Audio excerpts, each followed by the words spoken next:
Hello everyone, आज के इस वीडियो में हम जानेंगे एमए फर्स्ट सेमेस्टर भूगोल, जो कि सेकंड पेपर का नाम है भारत का उत्तर भूगोल। और इसे हमने बहुत ही महत्वपूर्ण प्रश्न को लिया है, हरित क्रांति। तो आपसे शॉर्ट क्वेश्चन पूछे या लॉन्ग क्वेश्चन पूछे, इस वीडियो को देखने के बाद आप अच्छे से कर पाएंगे। तो इस वीडियो में पूरे अच्छे से बताया जाएगा आपको हरित क्रांति जितने भी हेडिंग्स इसमें क्या क्या कैसे किस तरीके से आपको एग्जाम में लिखना है, पूरे अच्छे से आपको इस वीडियो में समझाया गया है। तो अभी तक मेरे चैनल से जुड़े नहीं तो जुड़ जाए इस तरह के वीडियो देखने के लिए। तो चलिए बिना देर को वीडियो को शुरू करते हैं।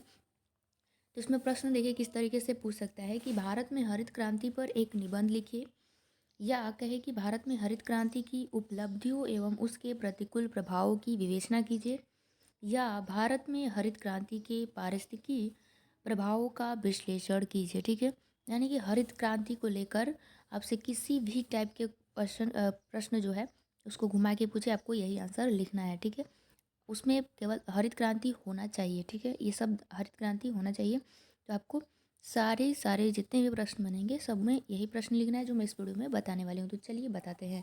तो देखते हैं पहले आंसर। तो आपको हेडिंग लगाना है हरित क्रांति का अर्थ। ठीक है, सबसे पहले हेडिंग क्या होगा, हरित क्रांति का अर्थ।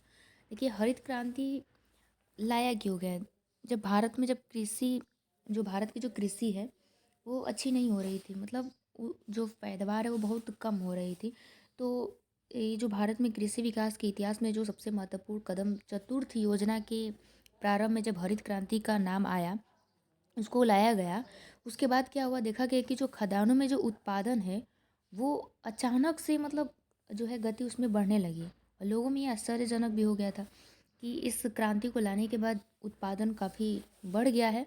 और जो जो भी ये कृषि के क्षेत्र में ये जो विचार था, निराशा था, इसका क्या हुआ, अंत हो गया। कब? जब हरित क्रांति को लाई गई। तो ठीक है, इसमें लिखा है कि हरित क्रांति से अर्थ कृषि की उत्पादन तकनीकी को सुधारने एवं कृषि उत्पादन में वृद्धि करने से है। ठीक है, हरित क्रांति क्या है?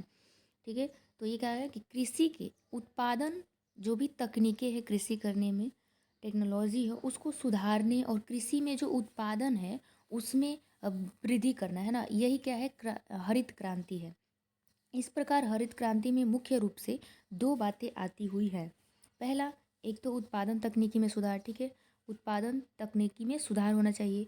दूसरा ये कि कृषि उत्पादन में वृद्धि। ये दो चीज़ें हैं जिसको सुधार हो जाने के बाद जो है कृषि में क्या होगा, उत्पादन जो है बहुत तेज़ी से बढ़ेगा। ठीक है, उत्पादन हमारा बढ़ेगा, खदानों ज़्यादा मात्रा में पाया जाएगा। तो ये दो जो है आपका वृद्धि करना अनिवार्य था इसमें हरित क्रांति में।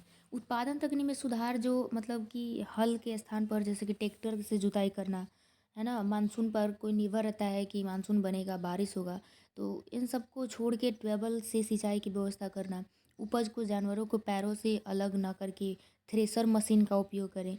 जबकि कृषि उत्पादन में वृद्धि जो है, अच्छे बीज होना चाहिए ना, अच्छे अच्छे बीज होगा तब अच्छी अच्छी पैदावार भी होगी। अच्छी रासायनिक खाद हो, उचित समय पानी व्यवस्था, ये सभी, और फसलों को कीटाणुओं, ये सभी से बचाने से क्या होगा, हमारा कृषि में मतलब वृद्धि होगा। ठीक है, बढ़ोतरी होगा। भारत में जो हरित क्रांति के जो शुभारंभ का जो श्रेय है वो किसको दिया जाता है? तो ये स्वर्गीय प्रधानमंत्री श्री लाल बहादुर शास्त्री को दिया जा सकता है, जिन्होंने ही, लाल बहादुर शास्त्री शास्त्री ने ही यही नारा दिए थे, जय जवान जय किसान का नारा दिए थे। ठीक है, कौन दिए थे? जय जवान जय किसान कौन दिए थे नारा? तो कौन है? प्रधानमंत्री, प्रधानमंत्री रह चुके हैं लाल बहादुर शास्त्री। ठीक है, तो इस चीज़ को आप इसमें लिखेंगे तो बहुत ही अच्छा रहेगा। इनके अनुसार ये था कि जो देश को जो सैनिक है वो शक्तिशाली बनाने का काम सैनिक का तो है, सैनिकों का है। लेकिन अगर खादों की जब बात आती है तो खादों के क्षेत्रों में आत्मनिर्भर बनाने का काम तो किसानों का है। किसान ही इस सबको सही कर सकते हैं।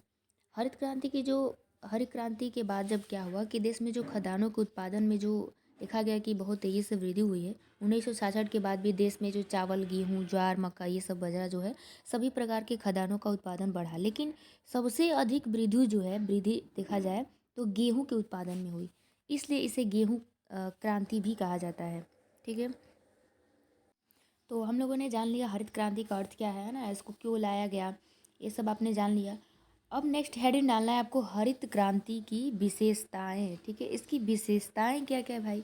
तो सबसे पहले में आता है भू संचरण, है ना, भू संचरण। भू संचरण मतलब जो पृथ्वी हमारी है उसको, पृथ्वी भी जो है जहाँ वहाँ क्या होना चाहिए, उपजाऊ होना चाहिए, अच्छी वहाँ उर्वरकता होनी चाहिए, तभी तो अच्छी कृषि होगी। तो सबसे पहले भू संरक्षण, इसके लिए बहुत सारे भारत सरकार ने नियम निकाले, जैसे है ना, अपने जो उत्पाद, जहाँ की भूमि है वहाँ चेक कराना कि सही उत्पादन क्यों नहीं हो रहा है। तो सभी काफ़ी इस तरह जो है खाद, बहुत अच्छे अच्छे खाद है उसके लिए ये सभी, या उर्वरक को छिड़काव करना जिससे कि उर्वरकता वहाँ की बढ़े। ठीक है, तो इसमें लिखा है कि भू संरक्षण के दो अंग है। एक तो कृषि योग्य भूमि को क्षरण से रोकना, क्षरण का मतलब होता है कि नुकसान, नष्ट होना, तो उसको रोकना है। और दूसरे कि ये जहाँ ऊबड़ खाबड़ की जो भूमि है उसको समतल बनाकर खेती योग्य बनाना। हरित क्रांति के अंतर्गत भू संरक्षण का कार्यक्रम अपनाया गया। यह कार्यक्रम उत्तर प्रदेश, गुजरात, मध्य प्रदेश, राजस्थान में तेज़ी से लागू किया गया। ठीक है, तो भू संचरण यानी कि जो हमारी पृथ्वी है वहाँ पे, अगर वहाँ पे उर्वरकता होगी तो भूमि जो है अच्छी फसल होगी। तो उसको भू संचरण कराना, अपने अपने जहाँ भूमि है, जो भी अपना अपना खेत है उसको जांच मतलब कराना, हमारा जहाँ वहाँ की भूमि है सही है कि नहीं है। तो ये आपका पहला में हो गया। दूसरा है कि रासायनिक उर्वरकों के उपभोग में तेजी से वृद्धि। ये देखिए 1960 से 61 में रासायनिक खाद का प्रयोग प्रति हेक्टेयर 1.9 किलोग्राम होता था, जो अब बढ़कर 96 किलोग्राम हो गया है। और इस प्रकार 1960 से 61 में रासायनिक खादों की कुल खपत 3 लाख टन थी, जो कि 1999 से 2000 में बढ़कर 181 लाख टन हो गई। ठीक है, तो ये तेज़ी से वृद्धि की बात हो रही है रासायनिक खाद में। तीसरा हेडिंग है उन्नत किस्म के बीजों का प्रयोग में वृद्धि। ठीक है भाई, जो भूमि जो है वहाँ संचरण हो जाएगा, फिर रासायनिक खादों में भी अच्छा प्रयोग किए जाने लगेगा। अच्छी उर्वरक जो है जैसे कि गोबर को सड़ा के बनता है, तो इन सब चीज़ों पे ध्यान दिया जाए। खाद पे यानी कहे तो खाद पे। दूसरा हमारा खाद हो गया, पहला हमारा भूमि संचरण, भूमि सही होना चाहिए, दूसरा हमारा खाद हो गया। तीसरा हमारा कि जो बीजें जो हैं, बीजों को जो बोया जाता है वो किस तरीके से बीज है उस पर भी तो ध्यान देना पड़ेगा। तो इसमें जो अधिक उपज देने वाली जो किस्म की बीजें होंगी उसका प्रयोग बढ़ा है, और नई नई किस्मों की खोज की गई है, जैसे कि सोनार 64, लरमा, सेजो 64A, चावल में छोटा बासमती, नई, जय, पद्मा, रत्ना, विजय कृष्ण, तमाम ये जो है वैरायटी है मतलब बीजों की। लेकिन अभी तक की जो अधिक उपज देने वाला जो कार्यक्रम अगर कहें तो गेहूँ, धान, बजरा, मक्का, ज्वार पर ही लागू किया गया। लेकिन गेहूँ में सबसे अधिक सफलता मिली है। 1966 से 67 वर्ष में जो 19 लाख हेक्टेयर भूमि में अधिक उपज देने वाला जो बीजों का प्रयोग किया गया था, जबकि 1999 से 2000 में 766 लाख हेक्टेयर में। तो ये चीज़ें जो हैं कि बीज को भी ध्यान रखना होगा कि अच्छी किस्म के बीजें हों। ठीक है, चौथा है कि पौधे संचरण, पौधे संचरण को भी, अब जब बीज होगा पौधे बढ़ेंगे तो उस पर भी ध्यान देना पड़ेगा। ठीक है, तो ये चौथा हो गया। तो इसमें लिखा है कि नई कृषि नीतियाँ या हरित क्रांति के अंतर्गत पौधे संरक्षण का भी महत्वपूर्ण योगदान रहा। इसके लिए भूमि तथा फसलों पर दवा छिड़कने का कार्य है ना किया जाए। जैसे कि टिड्डी होता है ना, वो क्या करता है, पौधों को काटते जाता है, करते जाता है, वो नुकसान करता है। तो इन सभी जो टिड्डों के जो दल है उसको नष्ट करना, यानी कि जो हमारे पौधे हो जाएंगे, तो ऐसे थोड़ी है कि बीज अच्छे बो देंगे, भूमि की जांच करा देंगे, अच्छी उर्वरकता हो जाएगी तो पौधों को कोई नुकसान नहीं। पौधों को नुकसान पहुंचाते हैं कौन, छोटे छोटे जो कीड़े मकोड़े होते हैं ना, टिड्डे काफ़ी नुकसान पहुंचाते हैं। तो ये जो काफ़ी ज़्यादा मात्रा में देखने को मिलते हैं फसलों पे, ये सब लगे रहते हैं, तो उसको उसको ख़त्म करना, उस दल को नष्ट करना, जिससे हमारी बीज क्या है सुरक्षित रहे। तो ये पौधे संचरण में हो गया। अब हमारा नेक्स्ट हेडिंग आता है हरित क्रांति की समस्याएं। ठीक है, अब ऐसा थोड़ी है कि ये क्रांति आया हुआ है तो इसमें समस्या नहीं होगी, सब अच्छा ही अच्छा ही होगा। समस्याएं भी हैं, हर चीज़ में समस्याएं होती हैं, फ़ायदा भी होता है। तो इसमें जानते हैं हरित क्रांति की समस्या क्या है। तो पहला कि ये आधुनिक तकनीकों के प्रयोग में बाधा।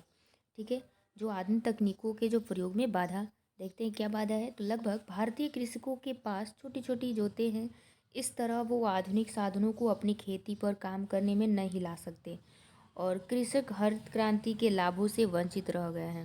मतलब कहने का ये है कि जो छोटे छोटे जो किसान भाई जो हैं, उन लोग अपने जोतों यानी जो हल होते थे उसे वो अपना काम चला लेते हैं, और जो ये ट्रैक्टर जो टेक्नोलॉजी उसका वो प्रयोग नहीं कर पाते हैं। तो इस चीज़ों से ये, एक तो ये हो गया कि आधुनिक जो तकनीक हो इसका प्रयोग नहीं कर पाते हैं। दूसरा है खेतिहर श्रमिकों को कठिनाई। देखिए जो खेतिहर श्रमिक हैं उनको क्या कठिनाई आती है कि बड़े बड़े फार्मों में नवीन है ना नए नए तकनीकों का प्रयोग के कारण जो मानवीय श्रम की जो आवश्यकता है वो क्या हो गया, कम पड़ गई, क्योंकि मानव का सारा काम तो मशीन कर दे रही है। और जिसके परिणाम स्वरूप खेतीहर मजदूरों में बेरोजगारी बढ़ी है और जिससे उनको कठिनाई होने लगी है। ठीक है, जो खेती पे ही जो निर्भर है, खेती करके कुछ थोड़े बहुत पैसे या किसी को खेत लेके बोना, तो इस तरीके के जो है, तो अब ये सब नहीं है। खुद ऐसी टेक्नोलॉजी आ गई है कि जो धान या गेहूँ जो भी है, तो वो खुद सारे के सारे काम जो है वो मशीनों द्वारा किया जा रहा है, जिसकी वजह से जो श्रमिक लोग हैं उनको लिए काम अब तो मिलेगा नहीं जब सारा मशीनें कर दे रही हैं। तो ये एक जो है बाधा है, कठिनाई है खेतिहर श्रमिकों के लिए। तीसरा है कि असंतुलित विकास। हरित क्रांति का जो क्षेत्र है कुछ ही राज्यों तक सीमित है, विशेष रूप से उत्तर प्रदेश, पंजाब, हरियाणा, महाराष्ट्र व तमिलनाडु। इसमें भी इन राज्यों के कुछ ही भागों पर हरित क्रांति का प्रभाव है और इस प्रकार हरित क्रांति सारे देश में नहीं फैल पाई है। ठीक है, ये नहीं कि पूरे देश में हरित क्रांति होती है, इसलिए अर्थशास्त्री इनको सीमित सफलता ही मानते हैं और इससे देश में विकास संतुलन रूप से नहीं हुआ है।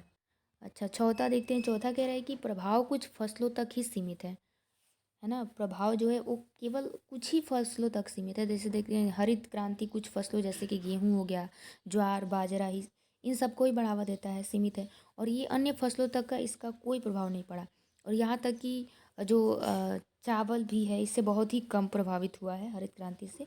अन्य व्यापारिक फसलें भी हैं इससे अप्रभावित ही है। ठीक है, यानी कि कुछ ही फसलों जो हैं इस पे मतलब इससे ठीक है, लाभ है, लेकिन वो भी क्या क्या गेहूँ, ज्वार, बाजरा है ना, और बाकी जो है सभी फसलों को ये प्रभाव नहीं डाल रहा है।